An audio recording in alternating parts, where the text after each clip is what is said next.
Hi, everyone, and thank you for joining me for today's Campus Safety Voices podcast, which will focus on college student mental health. My name is Amy Rock, and I'm the senior editor for Campus Safety. And for today's episode, I had the privilege of speaking with Corrine Williams, who is acting associate vice president of student well-being at the University of Kentucky. And Corrine spoke with me about the mental health struggles college students are dealing with, most commonly being anxiety, something experts estimate affects 40 million adults in the United States each year. We spoke about changes she has recognized in student mental health over the last few years, adjustments the university has made to address evolving mental health needs, programs the university has in place to support both students and faculty, and challenges and barriers the school has faced in supporting students. Take a listen. Be sure to subscribe to Campus Safety's YouTube channel and like or leave a comment on our videos. Or subscribe to our Campus Safety Voices podcast on Apple and Spotify and leave a review.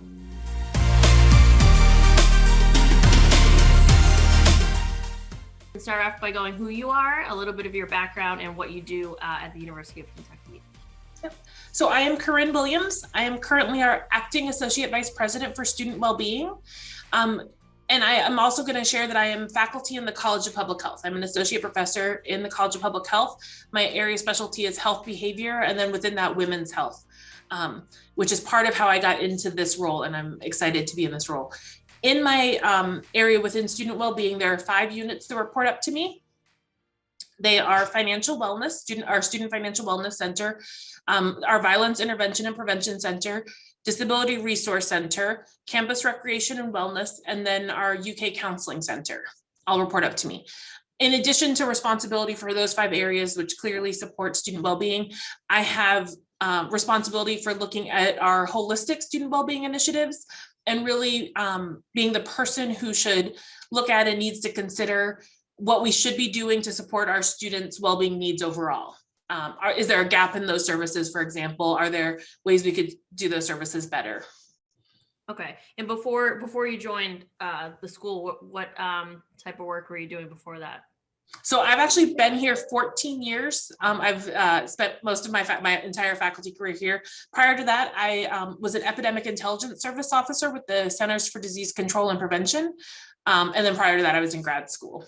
So wow, so very relevant work to what we're dealing with now. That's interesting. Yeah. And that was part of, honestly, when I spoke with Dr. Turner, who's our vice president for student success, about taking on this role.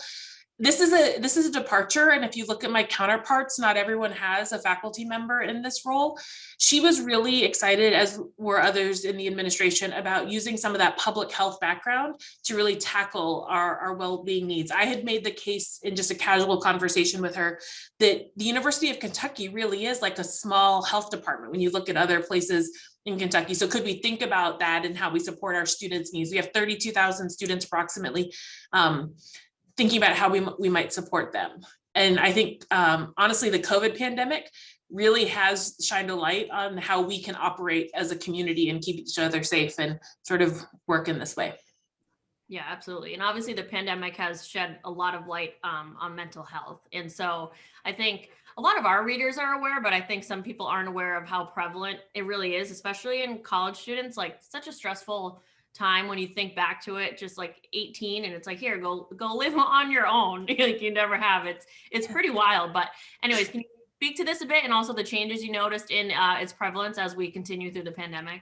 Yeah, so it is really interesting to talk about. So when you look at our traditional college age students, that 18 to 24-year-olds, they really are, for lots of reasons, at higher risk for some mental health challenges. It is a period of huge development and transition, that transition independence. And particularly if you go away from home to college, that's a pretty abrupt transition. You are going from, living with your parents to honestly being fully on your own, being responsible in many cases for keeping yourself, fed and clothed and all of these things. Even if you have financial support, you are responsible for doing all of that.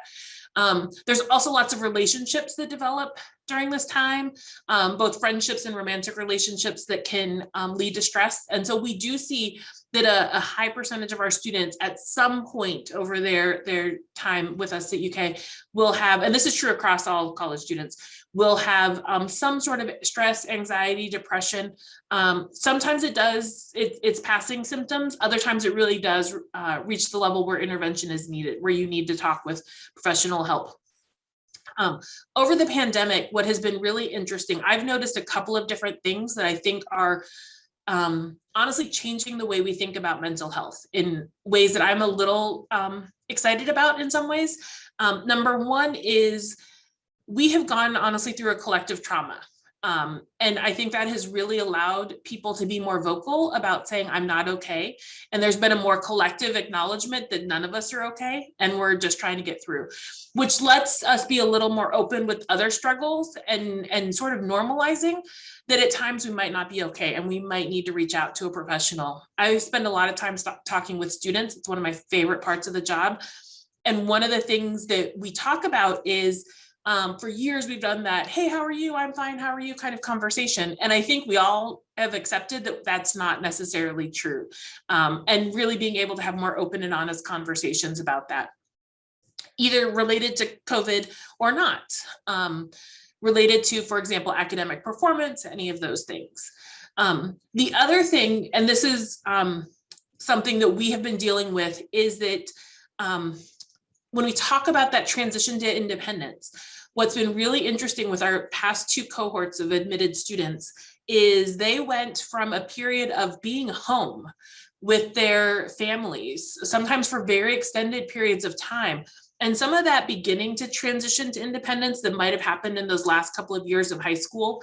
When I think about starting to drive and just being a little bit more out there with your friends, going out in the evenings, some of that didn't happen because of the pandemic and being safe and cautious. And so I do think there has been a little bit more of an abrupt transition to independence right now. And I have talked with students who are really struggling with how do they make new friends and take advantage of the full college experience while also keeping themselves safe. And so we're doing a lot of, when you look at our, for example, student programming, there's a lot of discussion around making sure people know that what our COVID protocols are around wearing masks and that kind of thing. So that there is an acknowledgement of trying to keep people safe while still allowing for that connection that's important for college students.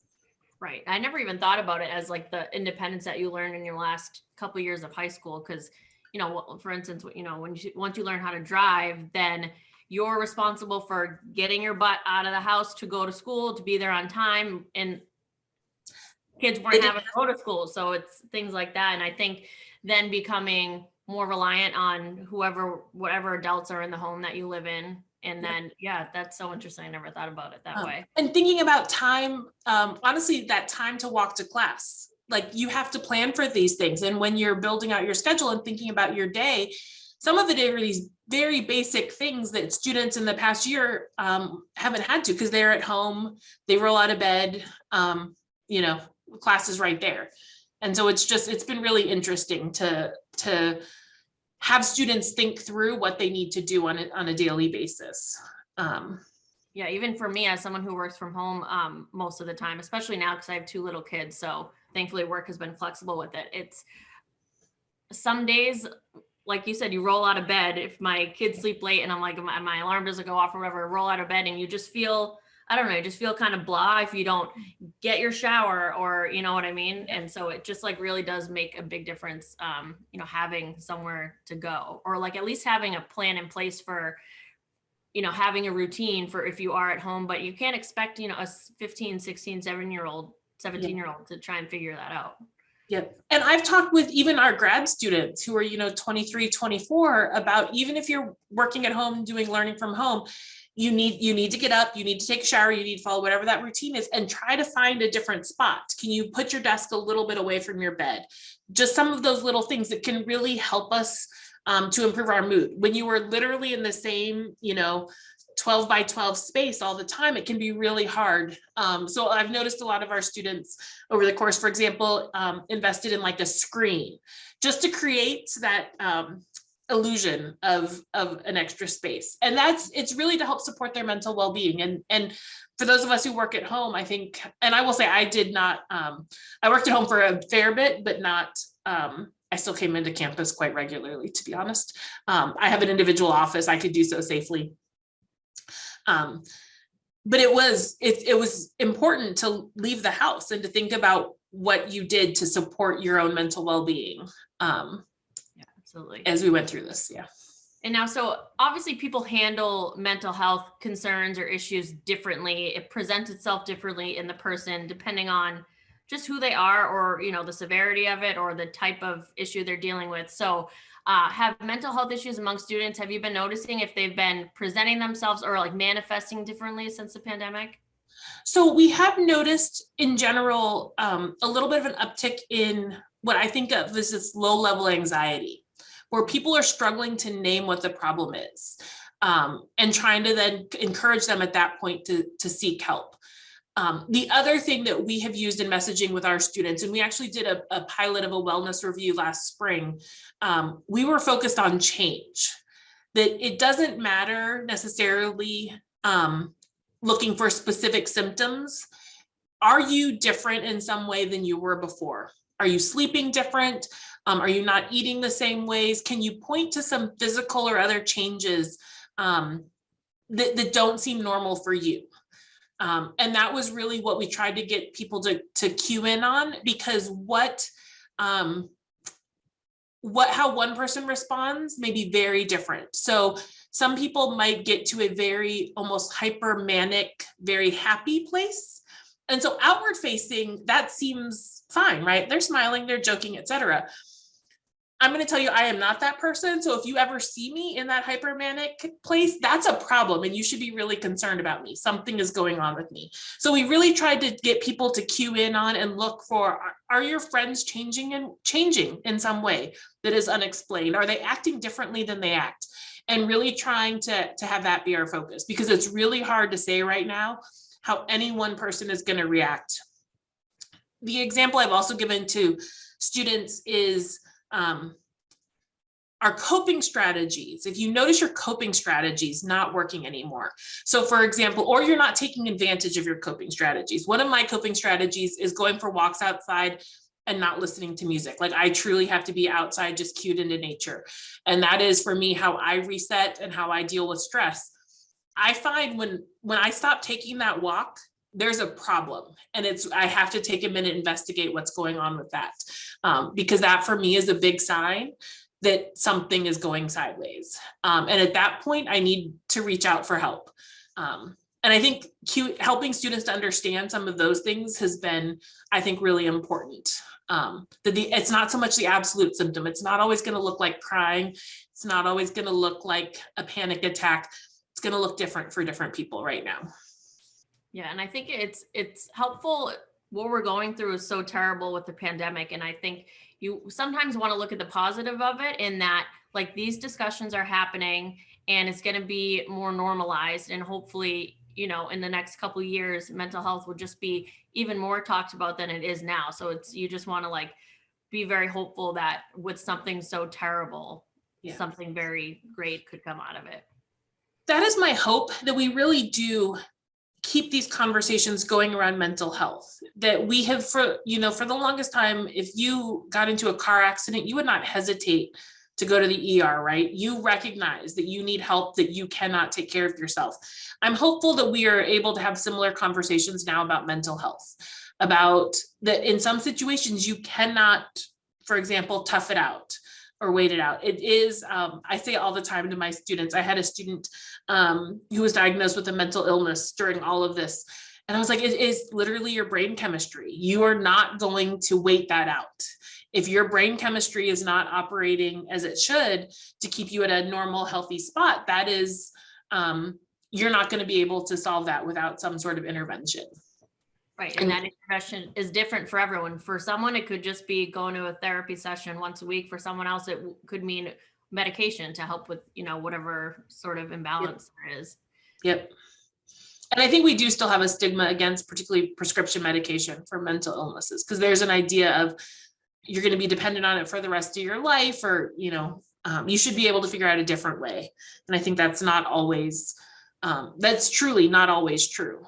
And my fear is that for those people who don't feel like they can get the help, that's where we end up with the suicides, and some of that. So it's recognizing, I hope we have a more honest conversation about what some of the costs of those statements are.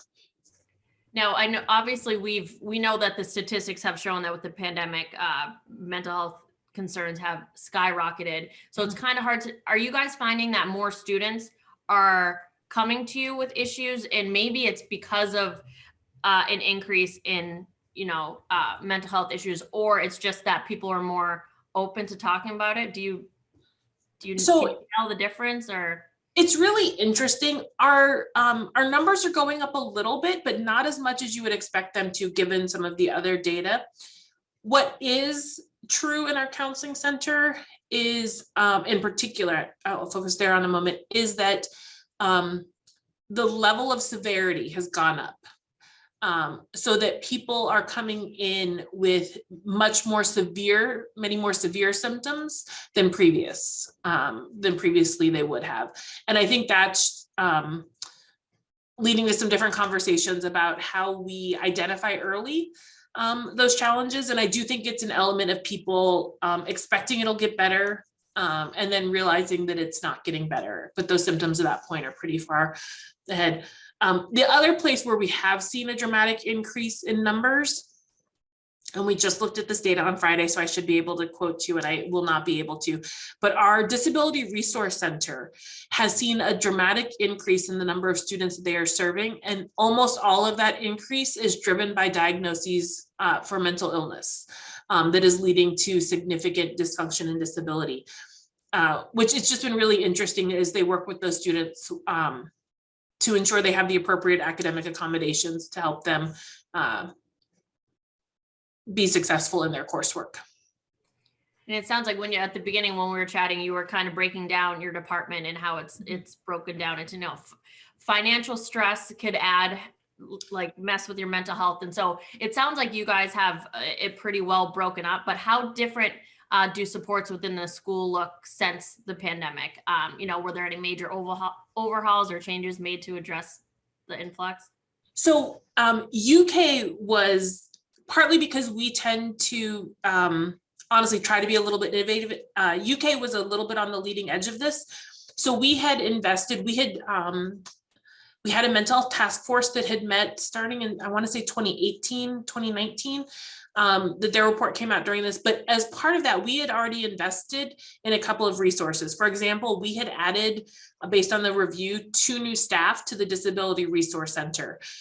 So we have been really fortunate in that we had those staff already there. So as we've had this influx in students, which was essentially what we predicted would happen, we have the supports there.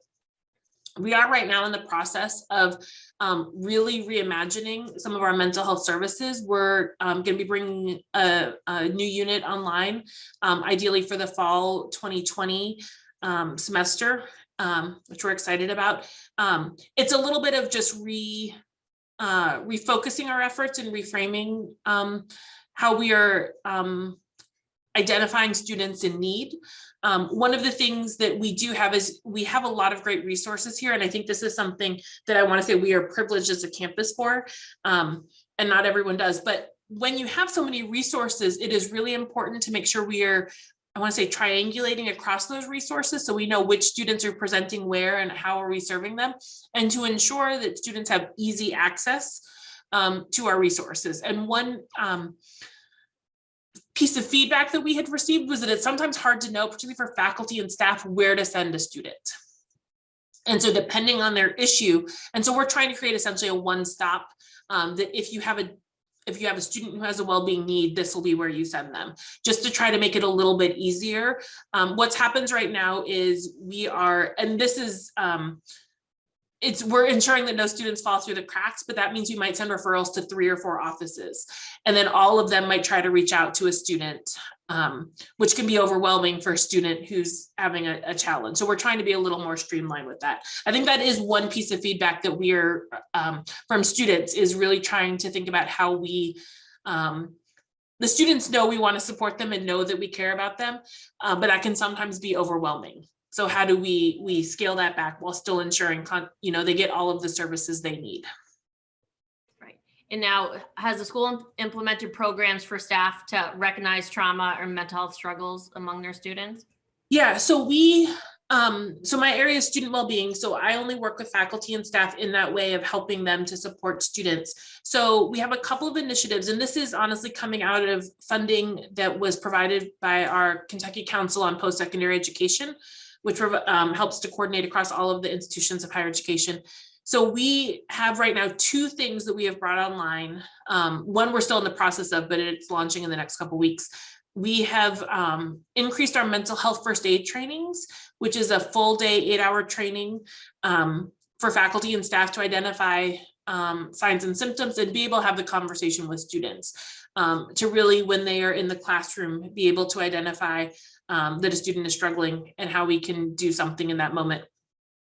The other one is Cognito, which is another online platform for having faculty and staff work through scenarios. It's also that we're doing it with students as well, to be able to identify and have conversations with their with peers for students or with faculty and staff. And we're really hopeful that, and I'm going to say we have had tremendous engagement. Faculty and staff are begging for this on our campus. They are really invested. When we launched the sign up for the mental health first aid, I had my research coordinator helping with the signups, and she was shocked at how many people signed up within the first 30 minutes, because people really are just very invested in this. And then there's other within colleges, we're having conversations. So engineering specifically has done some great, phenomenal work with their first year engineering program and having very explicit conversations around mental health and well-being and stress and anxiety. Similar in the College of Agriculture, Food and Environment. There's a working group there that's also focused on student wellness and well-being. And then there's others across the colleges. Those are just 2 examples that I'll give, but it has been really just exciting to see how much our faculty and staff want to support our students and see this as a skill set they need. Well, and the great thing about that is they're learning how to help their students, but then they're also, obviously they're learning about mental health in general and how they can help themselves as well. So they're picking up tips that they can use in their own lives as well. And even, share with people that they know outside of the university and not just students. So yeah, it's like a good ripple effect. Yeah. And so on average, you have a student who comes and says, I'm having these mental health struggles. What are you finding that is the biggest thing that students are saying they need from the university, and how are you providing that? So it's really interesting because one of the things that we are working on is a little bit of expectation management. So a lot of our students come and say they need to meet with a counselor because of anxiety or stress. And some of them really truly do. I will say our counseling center will is doing regular intakes. And so they will see for most students within 2 to 3 to 4 days for that initial intake, that we are able to get them in pretty quickly. What's really interesting is once they're in there, about 25% of those students don't actually need therapy. What they need help with is more general things like time management, et cetera. So we have a separate academic coaching program. We actually have gone through some training. So there are integrated success coaches. Those are run out of a different unit than mine, but they will help students with working through things like time management, study skills, et cetera, that are actually the underlying cause of that stress, where they see it as stress and want to talk to someone about it, but the actual solution isn't, for example, therapy. It's how do we learn, to our earlier conversation about that transition into independence and being a college student, how do you figure out how to do all the stuff you have to do now and you're responsible for on a daily basis, and really working through that. The other thing that brings a lot of our students in are the academic issues. And so thinking about referrals to tutoring, for example, and making them aware that we have these great resources. I met with a student who was really struggling in the fall.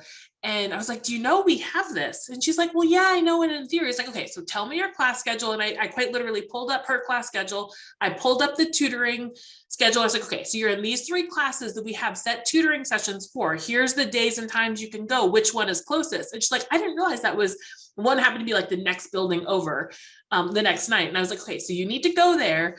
And I followed up with her and she did. And it's sometimes just making sure the students know that we have this resource, which has been part of our job. Time management, I mean, for any age, it's just so hard because there's just not enough hours in the day to do anything you need. And I feel like it's one of those things that the best way to learn it, like you could give someone tips and stuff about, oh, you're going to college, here are some tips for time management, but you really don't understand it until you're in it. And the best way to learn about it is experience. And then when you're just starting college and you're dealing with all these other things too, it's just like overload. Yep. And part of that is you have to figure out what works for you. And I think that's the hardest part for students. And I always say, I'm a morning person. So I'm up at 4:30 or 5 in the morning. My tips and strategies for managing my day are not going to work for a student who doesn't want to wake up until noon, right? We have very different lives. And so part of it is really helping them to understand that it's not a one size fits all approach, that you have to think about you. I talk a lot with my students about knowing what I call their high mental energy times. Like, when are those times when you're really just together and all cylinders are firing and you're on it? Because you want to use that for your study time. You can do laundry in the time when you're exhausted and don't want to do anything. Don't use your high energy time for tasks that don't need it. And so really having them think about, what is their normal sleep cycle? Is that working? And then what are those high energy times? Do they wake up and they're like wide awake and ready to go? It's like, then you should be working and, plan a couple hours of homework in the morning. If you're not, maybe it's that afternoon, in that 3:00 coffee window, that's where you want to study, and really trying to get them to think about how they can do some of this in a way that works best for them. Yeah, absolutely. Those are great tips. And in a lot of ways, every school has its advantages and its disadvantages. And you were saying you guys are privileged in a lot of ways in like the access you have for students for mental health. But what are some of the biggest challenges or barriers that your school has had in addressing mental health, and how have you worked to try to overcome those?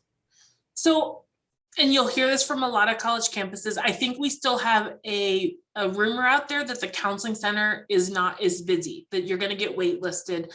And so trying to encourage students to reach out, that we are doing those intakes.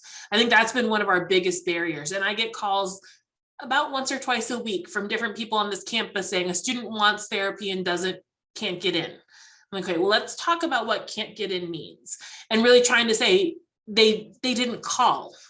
You have to at least call or try to schedule an appointment before we can say we can't get you in.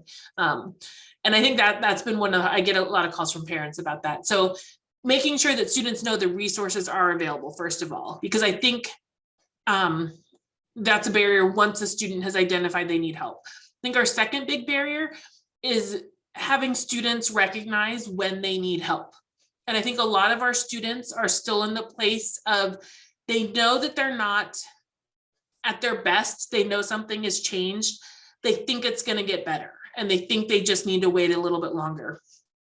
And I have been trying to get the message out, and I work actively with our Student Government Association and other student groups on campus, of at the point at which you're starting to have that question and that sort of like, wait, this feels different, that's when you need to get help. You shouldn't wait. And I think really getting that message out there, because people are afraid of, I'm going to reach out and it's going to turn out to be nothing. And I say, I would much rather that than you not get help.